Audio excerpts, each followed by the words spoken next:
Anyhow, flight attendant Tina Mucklow, however you want to say it. I'm going to say Mucklow, right? Sure. Recalled that Cooper appeared familiar with the local terrain. At one point, he remarked, "Looks like Tacoma down there," as aircraft flew above Tacoma. Or in reality, he just seen Welcome to Tacoma down there.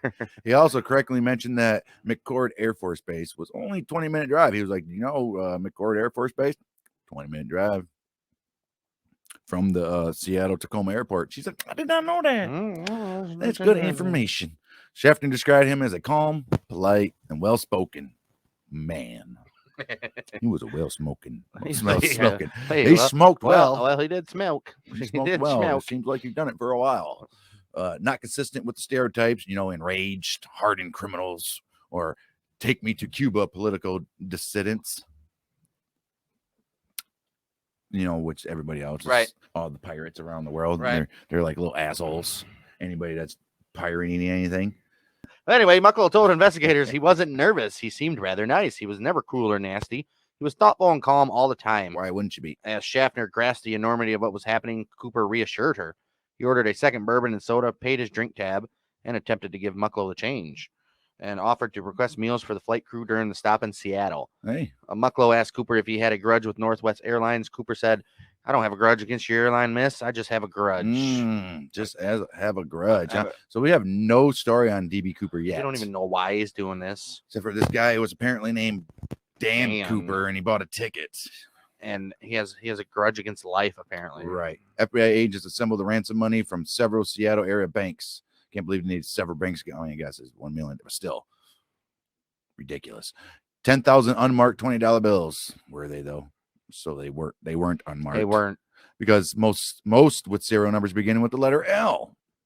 So that means they know exactly. And they're like, where were the bills sent that were marked L? To Federal Reserve Bank, San Francisco, sir? Pretty sure all banks scan their money before they put it in the vault, so they know exactly when. Right. Yeah. Right. And most from 1963A or 1969 series. So, and they made a microfilm photograph of each of them. So how can they say unmarked bills? The letter L indicated insurance by the Federal Reserve Bank, so it's definitely on record in San Fran. Right. So it's definitely on record. So, and then they took a microfilm photograph of every bill. So they weren't unmarked. No, they lie. And how could DB Cooper be so stupid not to know that? Well, of course he knew. Not stopping him from going to a different country and spending them, though. It's very true. Cooper rejected, or anywhere until he gets caught. Right. Cooper rejected military issue parachutes offered by McCord unless they have a system where they have to scan every bill, like you get a check when you catch your check at a bank, it scans it. What, the store? Yeah. If every store had like a bill scanner and everything you paid, they had to put the bill through the scanner. It pops. And it pops up as sir, this come up in a bank robbery 30 years ago. Sir, your money's declined. That can't be. Try this one. It'd be like credit cards. Nope, this one can decline too. He's like one more. One more decline. I'm gonna have to alert authorities. I'm gonna have to chop it up. Right. I'm gonna have to chop it. Sit there and chop it up. $20 bills. Then you go to a restaurant and the waitress comes back with chopped up pile of paper. Sir, your 20's declined. We had to chop it. I had to chop it up. Hilarious. Well, at 5:28 p.m. Pacific Standard Time, Cooper was informed that his demands had been met. And at 5:39, more than an hour after sunset, the aircraft landed at Seattle Tacoma Airport. Cooper instructed Scott to taxi the jet to an isolated, brightly lit section of the apron and close all window shades in the cabin to deter police snipers. I don't think they would have taken out him on the plane. I guess, though, right? I mean, they could have done so much stuff here. That bomb was going to blow up. Well, I'm sure he was right in front, so it blew up both captains and the two. Was it 2 or 4 flight attendants? I don't know. There's passengers on the plane as well right now. Oh yeah, after they let the passengers off though, right? Oh yeah. Why don't you get to that part? Oh, is it my turn? Yeah. Northwest Orient Seattle operations manager LE approached the aircraft in street clothes to avoid the possibility that Cooper might mistake him as an airline uniform officer. Look at that guy. He must be an airline uniform. That's an airline uniform wearer. Uniform.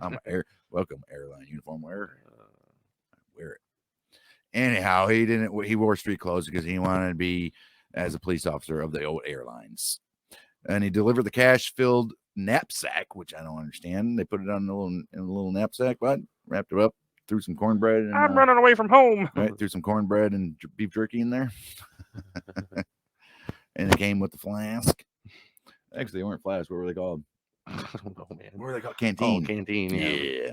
Once the delivery was completed, Cooper allowed all passengers, Schaffner and senior flight attendant Alice Hancock, to leave the plane. Oh, why Schaffner get to leave? Yeah, I guess she was the took one. The Yeah. no and all that. She didn't freak was, out. She was the main one. She didn't freak out or anything. She, nice. And she wanted to see his bomb, so he was like, I showed you my bomb. Like, Right. let you go. You tell the world what you've seen. You tell the world the size of my bomb. You tell them that it was the most magnificent bomb you've ever seen. The refueling process was delayed because of a vapor lock in the fuel tanker's truck pumping mechanism. Ooh, sure. Mechanism. Yeah, right. You know damn well the FBI was like, tell them it's this, and blah, blah, maybe we can try to work something out. Right. Second truck was brought in to complete refueling.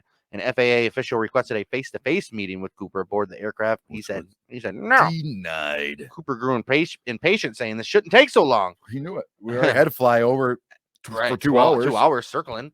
And in true dad mode, he sent a note to the crew saying, let's get the show on the road. Let's go. I'm ready to go. I will leave without you.